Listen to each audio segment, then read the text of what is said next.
अनंतकोटी ब्रह्मांड नायक श्री स्वामी समर्थ महाराज की जय। नमस्कार, श्री स्वामी शक्ती या चॅनल आपले सर्वांचे स्वागत आहे। उद्या 26 फेब्रुवारीला महाशिवरात्री आहे। खरं तर दर महिन्याला शिवरात्री असते, पण माघ महिन्यातील कृष्ण पक्षातील चतुर्दशीला महाशिवरात्री असं म्हणतात। हा दिवस भगवान शंकर आणि माता पार्वतीच्या उपासनेचा महत्त्वाचा दिवस। याच दिवशी त्यांनी विवाह केला होता असं म्हटलं जातं। म्हणून या महाशिवरात्रीला शिवतत्व पृथ्वी तलावर खूप जास्त प्रमाणात जागृत झालेलं असतं। म्हणून याच संधीच आपण ही सोनं करायचं आणि जास्तीत जास्त भगवान शंकरांची सेवा, उपासना, नामस्मरण, भजन, कीर्तन, आरत्या आणि त्यांचं गुणगान गायचं असतं। आजच्या व्हिडिओमध्ये आपण महाशिवरात्रीच्या दिवशी भगवान शंकरांना अर्पण केलेली एक वस्तू आपल्या घरात आणून तिजोरीमध्ये आणि पाकिटामध्ये ठेवायची आहे। ती कुठली ते आपण बघूया। व्हिडिओ सगळा बघा, म्हणजे तुम्हाला तुमच्या सगळ्या प्रश्नांची उत्तर मिळतील। तर सर्वप्रथम मंदिरात जाऊनच सेवा करायची आहे। भगवान शंकरांना अतिप्रिय अशा वस्तूंपैकी एक सगळ्यात महत्त्वाची वस्तू ती बेलपत्र, म्हणजे ज्याला आपण बेलवपत्र असं सुद्धा म्हणतात। तर बेलपान हे अतिशय महत्त्वाचं आहे। असं म्हटलं जातं की जिथे बेलपान आहे त्या ठिकाणी भगवान शंकरांचा वास असतो। साक्षात बेलाच्या झाडाखाली भगवान शंकरांचा वास आहे असं म्हटलं गेलं आहे। आणि बेलपान भगवान शंकरांना अतिशय प्रिय आहे। आता आपण अर्थात उद्या सगळेजण 108 बेलपान आपल्या भगवान शंकरांना अर्पण करणं आहे।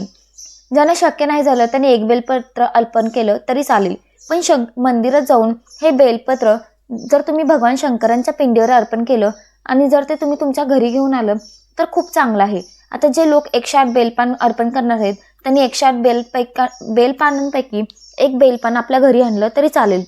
पण जे लोक एकच बेलपान अर्पण करणार आहे किंवा जे कोणी 21 बेलपान अर्पण करणार आहे, 11 करणार आहे, त्यांनी काय करावं तर लक्षात घ्या, त्यांनी सगळे बेलपान अर्पण करून त्याच्यातील एक बेलपान घरी घेऊन यायचे। उद्याच्या दिवशी म्हणजे महाशिवरात्रीच्या दिवशी बेलपान आपल्याला तोडायचं नाही। तुमच्या जवळपास जरी झाड असेल तर ते आदल्याच दिवशी म्हणजे आज तोडून घ्या। बेलपान तोडायच्या आधी पण त्या झाडाला विनंती करायची असते की मी ह्या कार्यासाठी तुमचं पान मी तोडत आहे। डायरेक्ट जाऊन पान तोडून आणायचं नाही। कुठल्याही झाडाचं पान फुल तोडण्याआधी त्या झाडाला विनंती करायची असते, त्यांना प्रार्थना करायची असते की त्यांची परवानगी घ्यायची असते, ज्याला आपण विनंती करणं म्हणतो।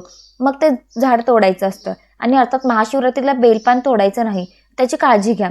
मग तुम्ही आदल्या दिवशी तोडून स्वच्छ आणून साफ करून स्वच्छ पुसून ते तुम्ही तुमच्या घरात ठेवू शकता। महाशिवरात्रीच्या दिवशी तुम्ही दिवसभरात अगदी प्रहर काळातही तुम्ही ही सेवा केली तरी चालेल। सेवा काय करायची आहे ते तुम्हाला सांगते। भगवान शंकरांचे तुम्हाला जर शिव अष्टोत्तर नामावली 1000 नाव किंवा 108 नाव, कमीत कमी 108 नाव, ओम नमः शिवाय, ओम महेश्वराय नमः, ओम पिनाकिनी नमः, ओम शशिशेखराय नमः, हे भगवान शंकरांचे 108 नाव आहे।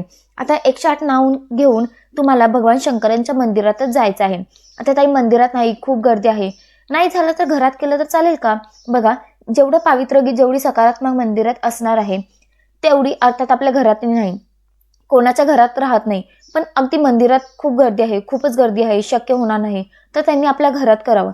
पण मी अगेन सांगेन की मंदिरातच करा। मग तुम्ही दिवसाभरात तुम्ही कधीही वाटलं आता की आता गर्दी कमी आहे तर आता मी जाऊ शकते तर तेव्हा जा। ज्यांना शक्य नाही होत त्यांनी जवळपासच्या मंदिरातच नाही तर तुम्ही आमच्या घरावर, कारण असं होतं की बाबा घर खूप लांब राहतं आणि आमच्या घराजवळ मंदिर नाहीये, तर त्यांनी आपण महाशिवरात्रीला प्रत्येकजण शिवमंदिरात जाऊन त्याची पूजा अर्चा करतो, त्यांचं दर्शन घेतो। मग अशा वेळेस जर तिथे जाऊन 108 बेलपान तुम्ही अर्पण केलं तर तुम्ही म्हणाल की ताई 108 बेलपान होईपर्यंत आम्हाला तिथे बसू देणार नाही, मग काय करायचंय? मग घरात केलं तर चालेल का? मी तुम्हाला तेच सांगते, मंदिरात जाऊन करा शक्य होईल तेवढं, नाहीतर काय करायचं तुम्हाला ते सांगते। आपली शिवपिंड जरी तुम्ही मंदिरात घेऊन गेले किंवा शिवपिंड मंदिरात जाऊन घेऊन जाणं जरी तुम्हाला शक्य नसेल तर तुम्ही परत घरात, एकदा सांगते, घरात 108 बेलपान अर्पण करायचं। परत मंदिरात जाऊन जर तुम्हाला भगवान शंकरांचे 108 नाव घेता आले त्या शिवपिंडीवर समोर चालेल, वेळ मिळाला नाही, शक्य झालं तर मग तुम्ही घरातच करा। पण कसं असतं ना की होणारच नाही असं नाही, थोडाफार वेळ काढला की बरोबर आपल्याला जर गोष्ट करायची असेल ना तर ती होते। आपल्यात जर तेवढी सात्विकता असेल तर त्या गोष्टी घडून येतातच। म्हणून 10 बेलपान अर्पण केल्यावर एक बेलपान घरी आणायचं आणि आपल्या पाकिटामध्ये ठेवायचं। बघा, आपण श्रावण महिन्यात पण ही सेवा केली होती, आपल्या पाकिटामध्ये ठेवायचं असतं। आता हे पाकिटामध्ये ठेवून तुम्हाला काही पैसा मिळणार आहे मला असं अजिबात म्हणायचं नाही, पण लक्षात घ्या, बेलपानामध्ये भगवान शंकरांचा वास आहे आणि तुम्ही त्याच्यावरच सेवा करून जर ते बेलपान तुमच्या घरात ठेवलं, तुमच्या पाकिटामध्ये ठेवलं तर खूप चांगलं। ताई माझ्या मुलासाठी आणू का, नवऱ्यासाठी आणू का, 108 बेलपानांपैकी हो तुमची इच्छा असेल तर तुम्ही सगळ्यांसाठी करू शकता. पण बघा ज्याने त्यांनी आपली सेवा केली ना खूप चांगली. आता मी जर माझी सेवा केली आणि मी सगळ्या गावासाठी एक एक बेलपान आणलं तर काही अर्थ नाही. म्हणून ह्या ना त्या कारणाने तुमच्या पतीची सेवा घडेल, तुमच्या मुलांची सेवा घडेल, तुमच्या मुलीची सेवा घडेल. तिला म्हणा तुला जर बेलपान हवं असेल तर 108 वेळा ओम नमः शिवाय ओम नमः शिवाय म्हण. भले तिने मंदिरात जाऊन केलं, घरात जाऊन केलं तरी चालेल, पण त्यांना ती सेवा करायला लावा आणि मग ते बेलपान आणायला लावा. आणि ज्यांना अगदीच शक्य नाही, काही ताई कामावर जाणार आहे तिला शक्य नाही, या सगळ्या गोष्टी करणं मग हरकत नाही. मग तुम्ही बेलपान आणू शकता आणि पाकिटात ठेवा. पाकिटात ठेवताना पण आपला मासिक धर्म असतो तर अशा ठिकाणी ठेवायचं की जिथे वारंवार आपला हात लागणार नाही, हे झालं पाहिजे. दुसऱ्या दिवशी महाशिवरात्रीच्या दिवशी भगवान शंकरांना कमळाचं फूल अर्पण करायचं. म्हणजे दुसरा उपाय असा आहे की महाशिवरात्रीच्या दिवशी भगवान शंकरांना कमळाचं फूल अर्पण करायचं आहे. तर हो आपल्या धनवृद्धीसाठी किंवा लक्ष्मी प्राप्तीसाठी भगवान शंकरांना सुद्धा कमळ अतिशय प्रिय आहे. खरं तर आपण ब्रह्मकमळ अर्पण करायचं असतं, पण ते फार क्वचित मिळतं. आणि श्रावणात ब्रह्मकमळ येतं का तर नाही, तर ते ब्रह्मकमळ आपल्याला मिळणार नाही. मग तुम्हाला ते कमळाचं फूल आहे ते अर्पण करायचंय. आता कमळाचं फुलही आम्हाला मिळणार नाही. महिलांना बऱ्याच अडचणी असतात, त्याच्यामधली ही एक अडचण असणार आहे. अर्थात आता कमळाचं फुल मिळेल की नाही माहीत नाही, पण कमळांचं बी माहीत आहे, ज्याला कमळाचं मननी म्हणतात. जे सोमवारी व्रत करत आहे, पशुपतीचे व्रत सोमवार त्यांना माहिती आहे की दर सोमवारी बऱ्याच ठिकाणी भगवान शंकरांना कमळगट्ट्याचं मणी म्हणजे आपल्या स्वामी सेवकांना कमळगट्ट्याची माळ असते, एक मणी विकत आणायचा, 5 रुपयाला मिळतो. तो 5 रुपयाचा पण आत तुम्हाला मिळेल. तर आपण जेव्हा तुम्ही व्रत करत असतात पशुपती व्रत, त्या व्रतामध्ये पण ते कमळगट्ट्याचं मणी एक अर्पण करत असतो. रोज म्हणजे जेव्हा श्रावण सोमवारी मंदिराचा बऱ्याच महिलांनी अर्पण करत असतात आणि ते त्याच्यात सांगितलं पण आहे.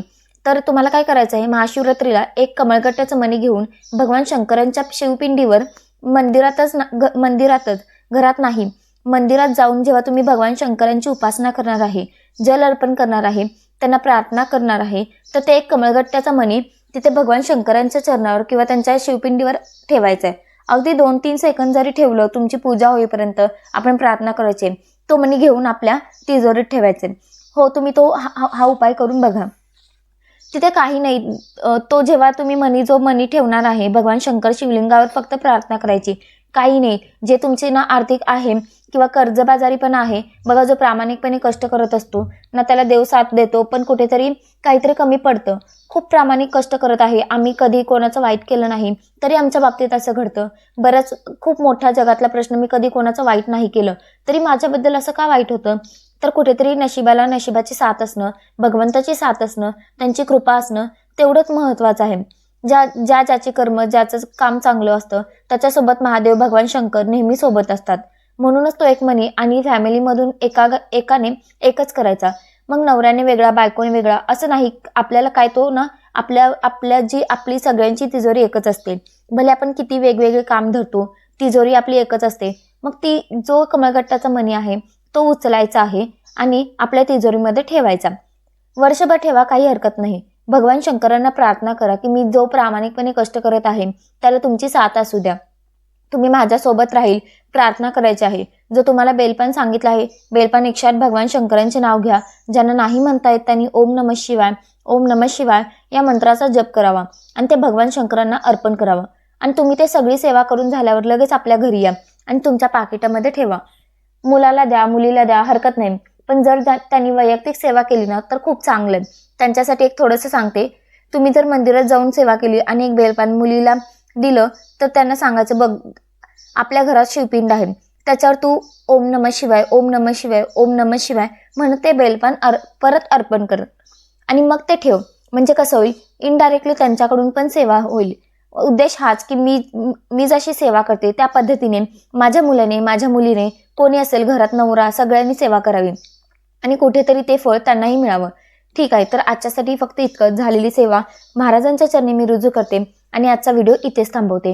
व्हिडिओ आवडला असेल तर लाईक करा, शेअर करा, सबस्क्राईब करायला विसरू नका.